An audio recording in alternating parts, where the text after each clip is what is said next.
Hi there, Juleyka here.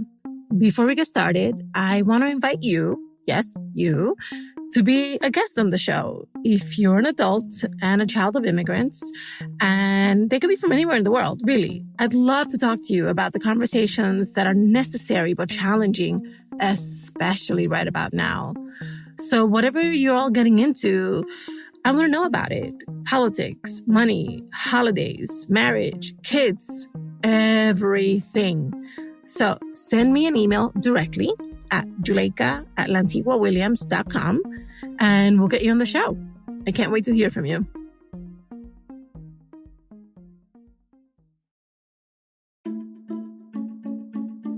Hi, everybody. I'm recording this episode under a blanket in a hotel room, so you'll notice that in my voice. Today, I'm speaking with Gisselle. Gisselle is raising 2 young boys, and she wants to do things differently than her Dominican parents. In fact, she's actively changing other aspects of her life to support how she wants to parent, which is creating friction in the family. Let's get into it. I'm Gisselle, and I'm from the Bronx, and I call my parents Dad and Mamí. I'm a mom of 2. I have a 2-year-old and I have a 3-year-old and a 4-year-old who's about to be 5 next month. Now that I'm a mom, I see the way I'm raising my children. I understood a lot of all the things that I don't want to do because of how I was raised. I thought I wasn't enough. I was never celebrated the way I celebrate my children. I don't want that for my kids. And I always said that I want to decolonize me. And I want to decolonize my life. And last year, I started to know my children more. When everything shut down and now we're here in this New York City apartment. And they started to grow more and develop a personality. My 4-year-old is autistic. And my little one is very, very artistic. He's always dressed with something. He's always with a hat. I knew about autism, but I didn't know about it on a personal level and a social level. An autistic person told me, can you take your blackness away? And that hit me. You know, with Dominicans, we have something that has to do with race. It's very complicated for us. So I was like, no, I cannot take my blackness away. He said, I cannot take my autism away. So I saw that and I was like, okay, that's the skin that he'll live in. So my job is to make sure he's grown to be proud of the skin that he lived in. That made me start thinking, I'm like, wait, espérate, like, what am I doing? I cannot tell this child, be proud of your curly hair if I'm straight in mine. I cannot tell him be proud of being very artistic if I don't dress the way I want to dress, because I will be thinking what other people would think of me. What would my family think? My parents are boomers. They were born in the late 50s. So they were raised in war. It was for the time of invasion. My father lost his father. My dad was raised by priests. My parents didn't know how to be parents. And now I'm not like that. I'm not raising my children to survive. We're not in war. We're not in invasions. We're not that poor. We good. I don't care if you say that my children are not obediente. I'm not raising children to be obediente. No, why? I want them to express themselves, to tell me, no, mommy, I don't like that. I want this. I don't force my children to do things they don't want to. If they don't want to talk to you, I don't tell them to talk to nobody who want to talk. And my parents were not with it. They're like, oh, tú lo vas a malcriar. Gender was, I think, the biggest thing. My son, the small one, I bought him a kitchen set. My mother wasn't with it. She said, why you buy him a kitchen set? She said, you're going to make him gay. Like, you know, so, and I had to stop talking to them for a few months. I went nuclear. I was okay, if you guys not with it, I felt like que yo estaba contra la corriente. I was like against the current. They felt the same way. They were like, tú si eres rara. Why are you doing this? You're always against everything. Like, what can you just follow whatever the rules are? They're scared. They're still scared of raising their voice. No matter how much taxes they pay, no matter what they do in their life, they think that they have to be thankful for the things that they got. That's that imposter syndrome that we grow up with. We still don't think that we deserve what we get. And no, I don't want to raise my kids like that. Why? And now my father just brought my son some new tea set. He comes and play tea. My mother, they buy them costumes. And she did say it. She said that she come around now. And also she respect my boundaries and my thing. Before she would be like, arreglate ese pelo, o esa greña, o lo que sea. And now she's like, okay, you want to have your hair curly and do braids? He said, oh, you look beautiful. But it took, and it was hard for me because, my parents, but I had to do it. And we're happy and the kids are happier now. We're working on it. It's a process. How to Talk to Mamí and Papí About Anything is supported by First Republic Bank. I mentioned before that I opened an account and how much my personal banker, Lisa, has helped me along the way. I've now started using the First Republic mobile app, and I love it. I securely deposit checks, transfer money, and contact my banker, Lisa, directly, anytime, anywhere. As a client, the First Republic mobile app is my connection to customized solutions designed to meet my financial needs, no matter the size. Download the First Republic mobile app today from the App Store or Google Play. To learn more, visit firstrepublic.com. That's firstrepublic.com. Member FDIC, Equal Housing Lender. As a fellow Dominican mom of 2 boys, Gisselle's story and her efforts to raise confident and happy kids hit home.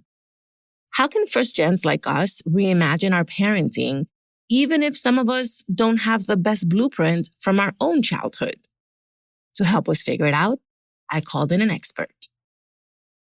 My name is Leslie Priscilla. I am the founder of Latinx Parenting, and Latinx Parenting is a bilingual organization that serves parents who identify as Latinx or Chicanx or having roots in Latin America.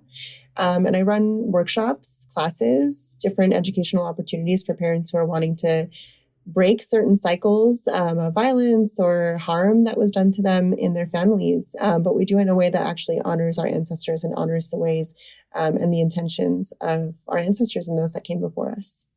What did you hear in Giselle's story?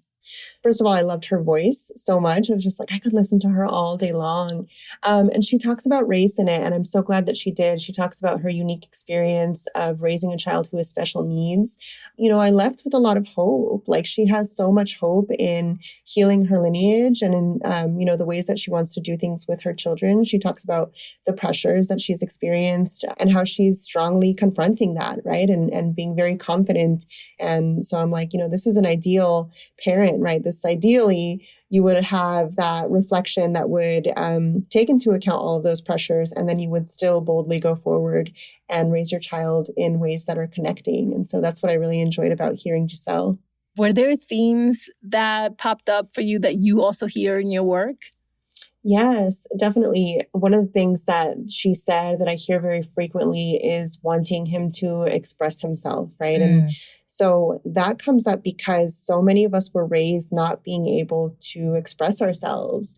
And that is a brave thing, I think, for a parent to think about the ways that they were raised, to know that, a lot of times we were not allowed to say no to our parents. We were not allowed to state what our needs are. We were not allowed to express. And so when Gisselle says, I want him to express himself, I want him to, be autonomous and be a sovereign being, I just found that very inspiring. And I hear that a lot. And that is really what carries this work forward.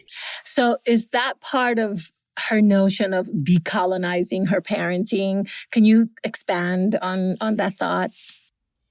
Yeah. And she says, she doesn't say she just wants to decolonize her parenting. She says she wants to decolonize her life.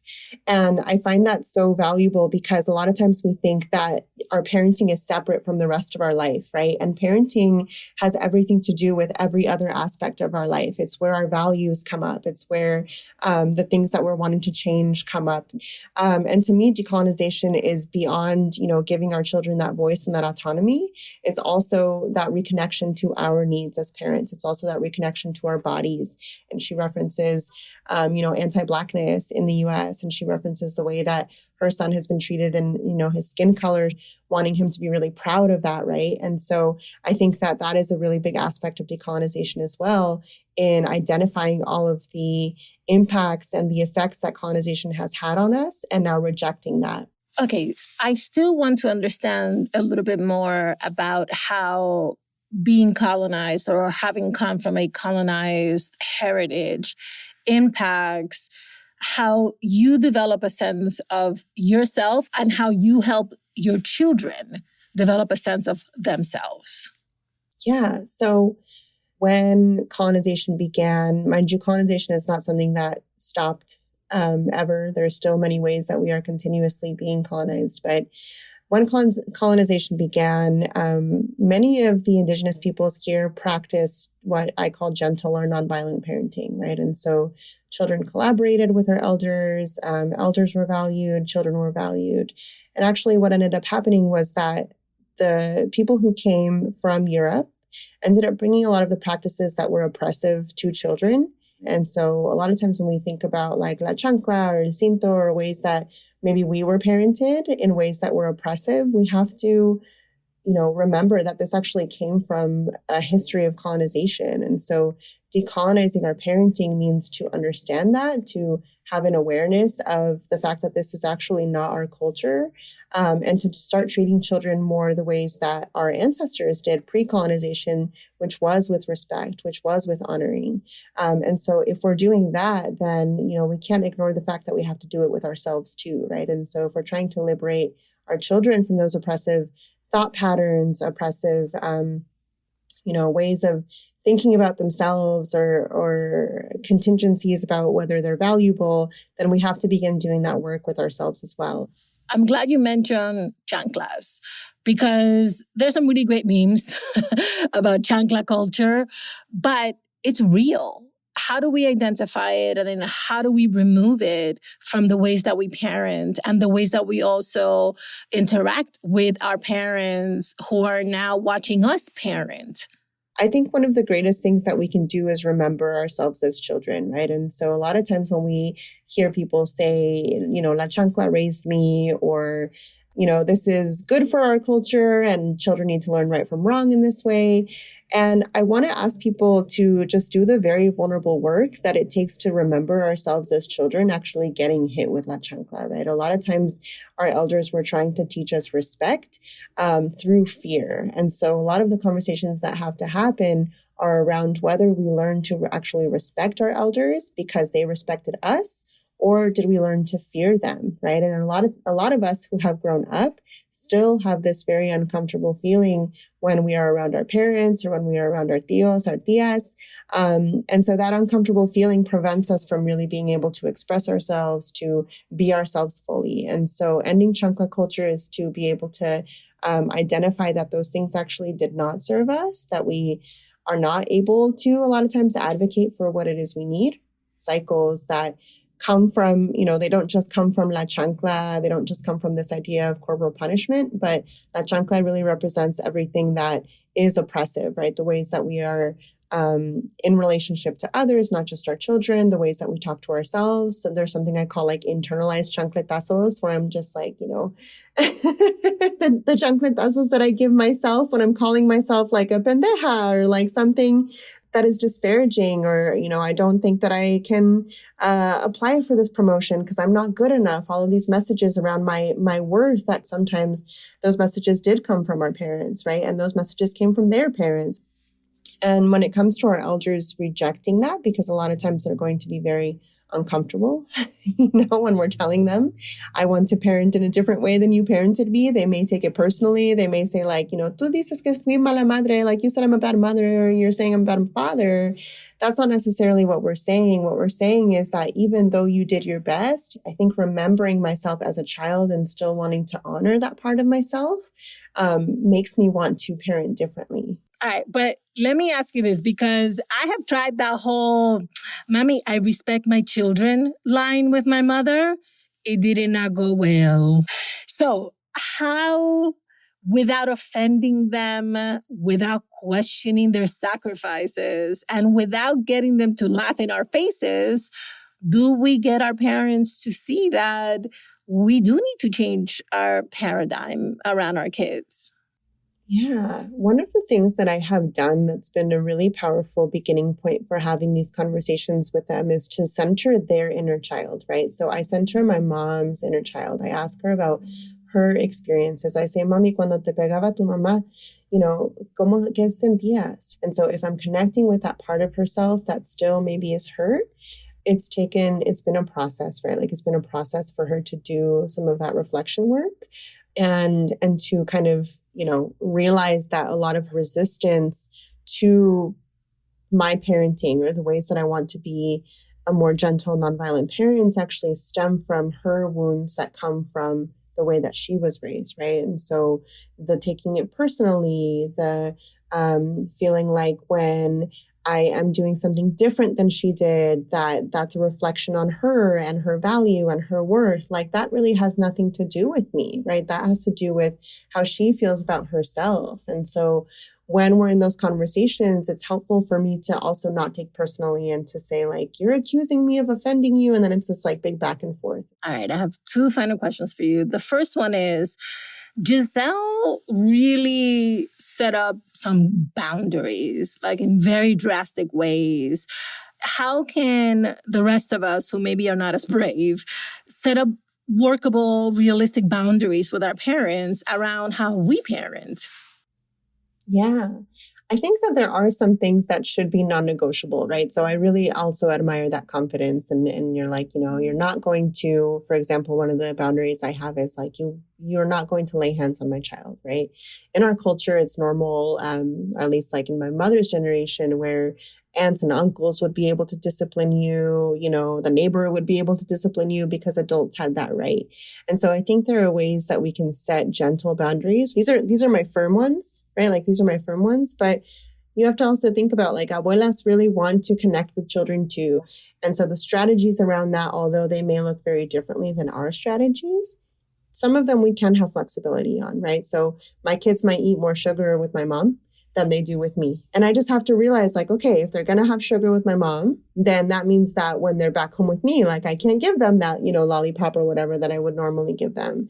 And so just thinking about having limits that are more flexible because we're all kind of interacting as inner children with inner children. Like, how would I treat my mom? How would I treat my dad? As if todavía fuera un niño, as if they were still a child. How can I approach it in a gentle way? And then checking in with them, right? Like not necessarily saying like, these are my firm limits, but does that work for you? And I think this is an issue of communication a lot of times. Like, how are we communicating with them? Are we communicating our needs in a way that they're able to receive them? And if they're not able to receive any kind of limits, then at that point, we need to figure out whether it's even worth trying to have that flexibility. Where can people read more about ending Chancla culture?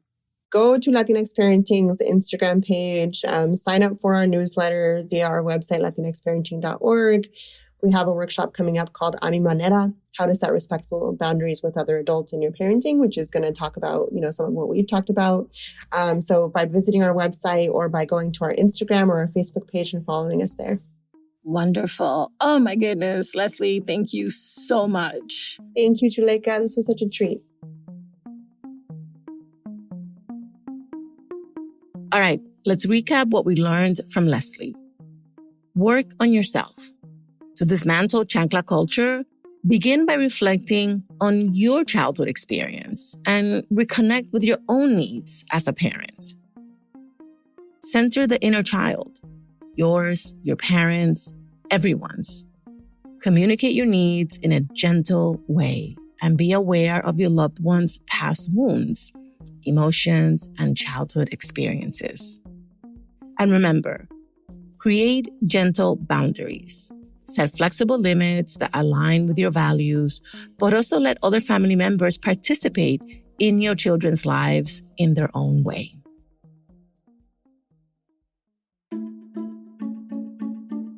Thank you for listening, and thank you for sharing us. How to Talk to Mamí and Papí About Anything is an original production of LWC Studios.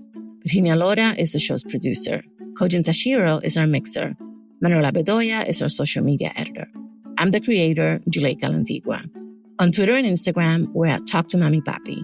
Please follow us and rate us on Apple Podcasts, Amazon Music, Pandora, Spotify, anywhere you listen to your favorite podcasts. Bye, everybody. Same place next week.